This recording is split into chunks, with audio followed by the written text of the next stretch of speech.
கர்த்தருக்கு ஸ்தோத்திரம். எனக்கு அன்பான சகோதர சகோதரிகளே, இயேசு கிறிஸ்துவின் இனிய நாமத்தில் அன்பின் காலை வணக்கத்தை தெரிவித்துக் கொள்கிறேன். இந்த நாளுக்கான தியான தலைப்பு, கர்த்தர் அருவருக்கும் பெருமை. கர்த்தர் உயர்ந்தவராயிருந்தும் தாழ்மை உள்ளவனை நோக்கி பார்க்கிறார், மேட்டிமையானவனையோ தூரத்திலிருந்து அறிகிறார். சங்கீதம் 137:6. சீன தேசத்தில் ஒரு சிறையில் அநேக கைதிகள் வாழ்ந்து வந்தனர். அந்த கைதிகள் மதிய நேர இடைவெளியில் ஒன்றாக கூடி அவர்கள் அமர்ந்திருந்து பேசுவது வழக்கம். அப்பொழுது அந்த கூட்டத்தில் ஒரு இளம் வாலிபன் ஒருவன் இருந்தான். அவன்தான் அநேக கதைகளை பேசுவானாம். பெருமையாக தனது ஊரில் நடைபெற்ற காரியங்களை பெருமையாக எடுத்து கூறுவது அவனது வழக்கம்.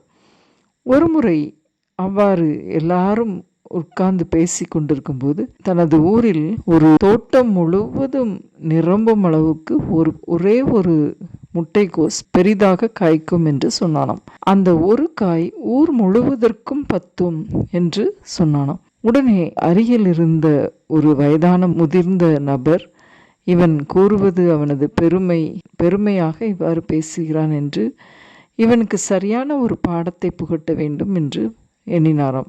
அனுதினமும் இவனது வார்த்தை அளவற்றதாய் காணப்பட்டதை உணர்ந்தார். உடனே அந்த பெரியவர் அவனுக்கு மறுமொழியாக சொன்னாராம், எனது ஊரிலும் ஒரு பாத்திரம் இருக்கிறது. அந்த பாத்திரத்தை கழுவுவதற்கு மட்டும் 100 பேர் ஏணி போட்டுதான் கழுவுவார்கள் என்று சொன்னாராம்.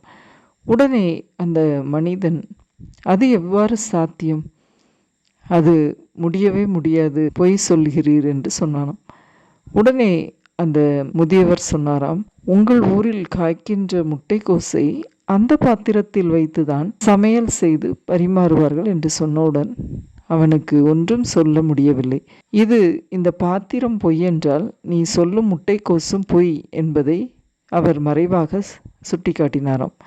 ஆம், எனக்கு அன்பான சகோதர சகோதரிகளே, தேவன் பெருமையுள்ளவருக்கு எதிர்த்து நிற்கிறார் என்று பார்க்கிறோம். ஆம், பெருமையான காரியங்களை நாம் மற்றவர்களிடம் பேசும்போது அது ஆண்டவருக்கு முன்பாக அருவருப்பானதாய் இருக்கிறது.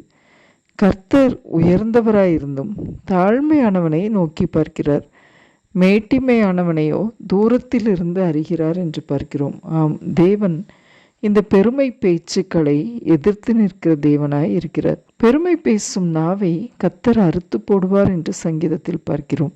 இன்னுமாய் அகங்காரியின் வீட்டை பிடுங்கி போடுவார் என்று சொல்லப்பட்டிருக்கிறது. தேவனிடத்திலிருந்து பெருமையுள்ளவரின் ஜெபத்திற்கு பதில் வராது என்று பார்க்கிறோம்.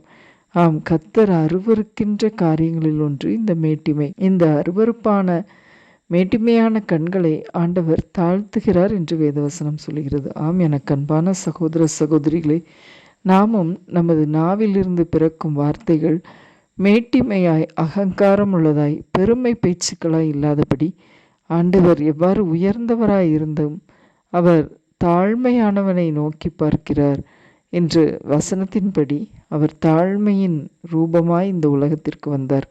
அதே போல நாம் நமது பெருமையை விட்டு தாழ்மையாய் வாழ முயற்சிப்போம். ஜெபம். அன்பின் பிதாவே, இந்த அருமையான வேலைக்காய் நன்றி செலுத்துகிறோம். ஆண்டவரே, இந்த மேட்டிமையான பெருமையான காரியங்களை எங்களை விட்டு அகற்றி போடுமப்பா. தாழ்மையானவர்களுக்கோ கிருபை அளிக்கிற தேவன் ஆண்டவரே, பாக்கியம் கொடுக்கிற தேவனப்பா. ஆண்டவரே, அந்த தாழ்மை எங்கள் ஒவ்வொருவருக்குள்ளும் வளர கிருபை தாரும். வீணான பெருமை பேச்சுகளுக்கு எங்களை விலக்கி மீட்டருளும். மீட்பர் இயேசு கிறிஸ்துவின் மூலமாய் வேண்டிக் கொள்கிறோம் பரமபிதாவே. ஆமென்.